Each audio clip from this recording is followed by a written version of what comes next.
Hi hi I'm doctor Muthulakshmi. I'm a paediatrician. இன்றைக்கி நான் உங்களுக்கு ஒரு அட்வைஸ், ஒரு மெடிக்கல் அட்வைஸ் ஒன்று சொல்கிறேன். மெடிக்கல் அட்வைஸ் இல்லை, ஆக்சுவலாக ஒரு சின்ன பிரச்சனைக்கு ஒரு சொல்யூஷன். ஓகே, என்ன பிரச்சனைனா, இப்போ குழந்தைங்க சும்மா அழுதுகிட்டே இருக்குங்க தெரியுமா. பர்டிகுலராக நியூ பார்ன் பேபிஸு பிறந்து ஒரு ஃபஸ்ட்டு 30 days ஆஃப் லைஃப்பில் ஒரு 2 months வரைக்கும், ஏன்னா அது அழுதுகிட்டே இருப்பாங்க, என்னன்னே தெரியாது.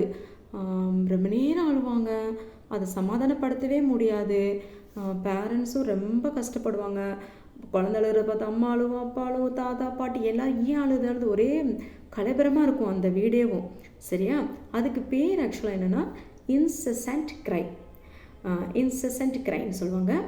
அதுக்கு என்னென்ன காரணம், எதனால் அழுகுது குழந்தை, அதை மட்டும் நான் சொல்கிறேன் இப்போது. ஓகேவா, ஃபஸ்ட்டு இந்த மாதிரி பேபிஸ் கண்டினியூஸாக க்ரை பண்ணிகிட்ருக்குன்னா, ஃபஸ்ட்டு மோஸ்ட் காஸ் பார்த்திங்கன்னா, ஒன்று குழந்தை ரொம்ப பசி எடுத்தால் அழுகும்.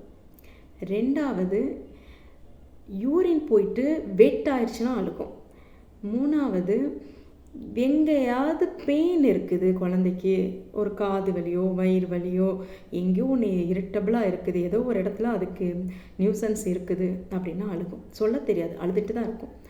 அப்புறம் எக்ஸ்ட்ரீம் கோல்டு கிளைமேட் இருந்தாலும், ரொம்ப குளிர் தாங்க முடியாமல் இருக்குது, சில்லுன்னு இருக்குது கிளைமேட் இருந்தாலும் அழுகும்.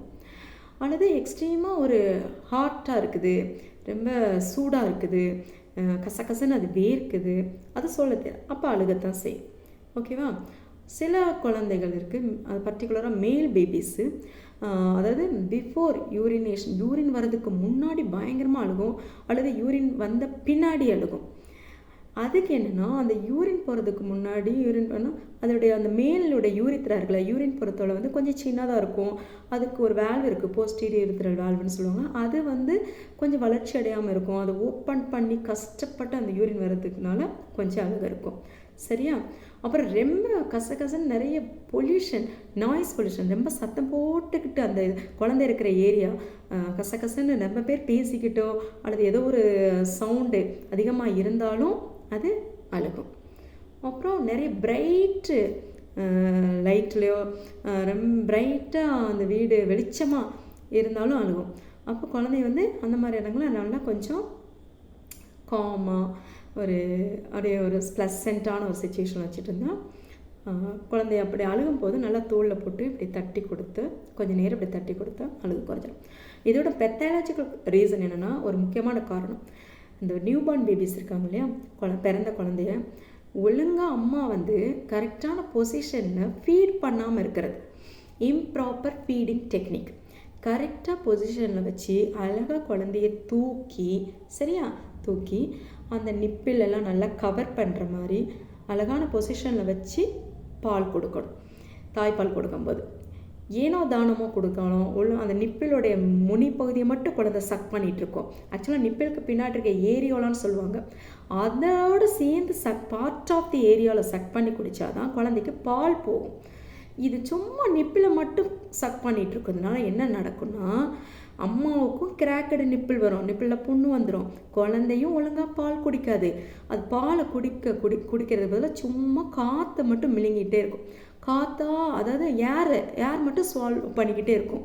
அப்போ இது என்ன நடக்கும், இந்த ஏரெல்லாம் போய் இன்டெஸ்டைனில் குடலில் போய் லாக் ஆகிக்கிட்டு அது வெளியில் வர்றதுக்கு ரொம்ப சிரமப்பட்டு, அப்போ பர்டிகுலராக அந்த குழந்தைய பார்த்திங்கன்னா கரெக்டாக ஈவினிங் 6 மணிக்கு மேலே ஒரு கண்டினியூஸாக 3 hours அழுகும்.